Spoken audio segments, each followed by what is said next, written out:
హరే కృష్ణ. భక్తులందరికీ శ్రీకృష్ణ శుభమస్తు. ఈ రోజున మనము ప్రపంచంలోనే అతి పెద్ద సంఖ్యలో కోట్లాది మంది పాల్గొనే ఏదైనా ఒక ఉత్సవం ఉందంటే అదే పూరిలోని శ్రీ జగన్నాథ రథయాత్ర. అటువంటి గొప్ప ఆలయ యొక్క చరిత్ర గురించి, అటువంటి గొప్ప ఆలయ యొక్క విశిష్టత గురించి ఈరోజు మనం చెప్పుకుందాం. సంస్కృత భాషలో జగత్ అంటే విశ్వము అని అర్థం. నాద్ అంటే ప్రభువు అని. దీన్ని బట్టి జగన్నాథ్ అనే పదానికి విశ్వానికి ప్రభువు అని అర్థము.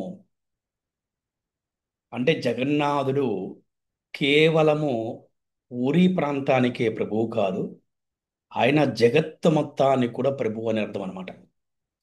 మరి జగన్నాథుడు ఎవరు అంటే జగన్నాథుడు సాక్షాత్తుగా శ్రీకృష్ణుడే. ప్రపంచ ప్రఖ్యాతి చెందిన పూరి జగన్నాథ మందిరాన్ని ఇంద్రదమన మహారాజు నిర్మించారని మనకి స్థల పురాణం చెప్తుంది.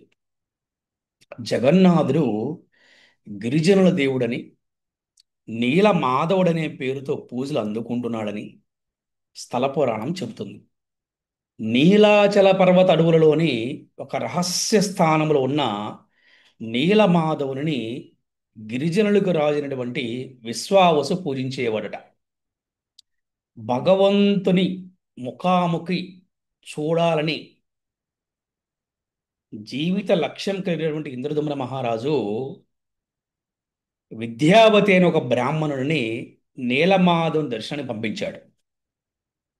ఈ ఇంద్రదమ్న మహారాజుకు ఒక కోరిక ఉంది.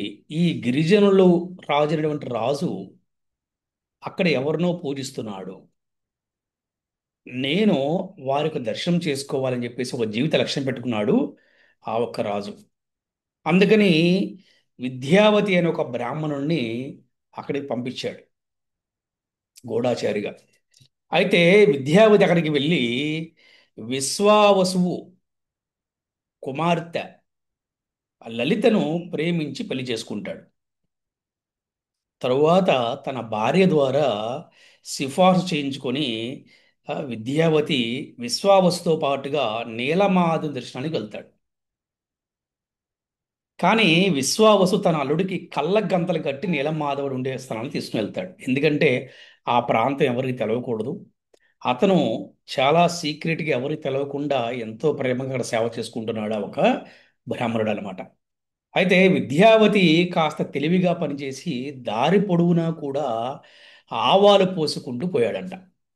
దాంతో కొన్ని రోజుల్లో ఆ దారి మొత్తం కూడా ఆవ మొక్కలు ముంచాయంట. అప్పుడు విద్యావతి ఇంద్రదమన మహారాజుకి కబురు పెడతాడు. కబురు పెట్టి ఇక మీరు రావచ్చు అని చెప్పేసి, నాకు నీలమాధుడు దర్శనం అయింది, నీ నీలమాధవ్ ఎక్కడో కూడా తెలిసింది, మీరు కూడా వచ్చి దర్శనం చేసుకోవచ్చు అని చెప్పి చెప్పడం జరిగింది అనమాట. కబురు పెట్టడం జరిగింది. అప్పుడు ఆ ఆవ మొక్కలే ఇంద్రదమన మహారాజుకి దారి చూపించేవిగా అయ్యాయన్నమాట. అంటే దారి పొడుగుతో కూడా ఇలాగ ఆవ మొక్కలు వేయటం వల్ల ఆవ మొక్కల్ని ఇంద్రదమన మహారాజు చూసుకుంటూ అక్కడ వెళ్ళడం జరిగింది. కానీ ఇంద్రదమన మహారాజు అక్కడ ఆ ప్రదేశానికి వెళ్ళే టైంకి నీలమాధవుడు అక్కడి నుంచి అదృశ్యమైపోయాడంట.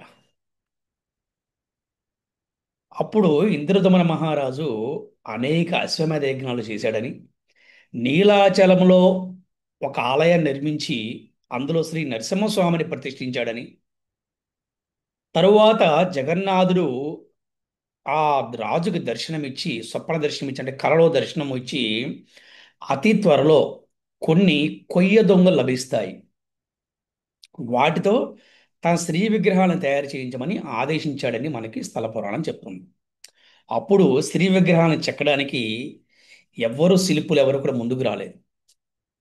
ఆ సమయంలో సాక్షాత్ విశ్వకర్మే ఒక వృద్ధ బ్రాహ్మణుని రూపంలో అక్కడికి వచ్చి శ్రీ విగ్రహాలను చెక్కే బాధ్యత తీసుకున్నాడని, అయితే తాను తలుపులు మూసేసిన గదిలో స్త్రీ విగ్రహాలను చెక్కుతానని, ఆ కార్యానికి 21 రోజులు పడుతుందని, మధ్యలో ఎవరూ కూడా తలుపులు తీసి లోపలికి రాకూడదని ఆ ఒక్క శిల్పి అంటే విశ్వకర్మ వృద్ధ బ్రాహ్మణ రూపంలో శిల్పి చెప్పడం జరిగిందనమాట.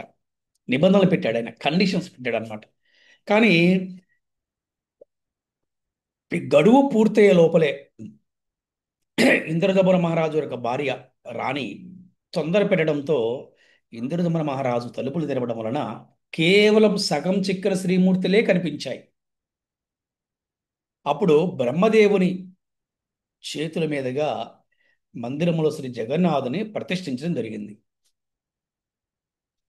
చతుర్దశ భువనాలను భక్తులను వీక్షించడానికి అన్నట్లు శ్రీ జగన్నాథునికి పెద్ద పెద్ద చక్రాలు వంటి కళ్ళు ఉండడం విశేషం. అంటే జగన్నాథుడి యొక్క ఆ కళ్ళు ఎలా ఉంటాయి, మన ఆచార్యులు ఎలా పోల్చారంటే, జగన్నాథుడి యొక్క రథయాత్రకి పెద్ద పెద్ద చక్రాలు ఉంటాయి కదా, అంత పెద్ద కళ్ళతో చూస్తూ ఉంటాడు తన భక్తులని. ఎందుకంటే ఆయన చూపు ఏ భక్తుడి మీద అయితే పడుతుందో ఆ భక్తుడి యొక్క జీవితము ధన్యము, మోక్షము, బంధ విముక్తి. అంత పెద్దగా ఉంటాయంటే చక్రాలు. స్కంద పురాణం ప్రకారము జగన్నాథుడే పురుషోత్తముడు.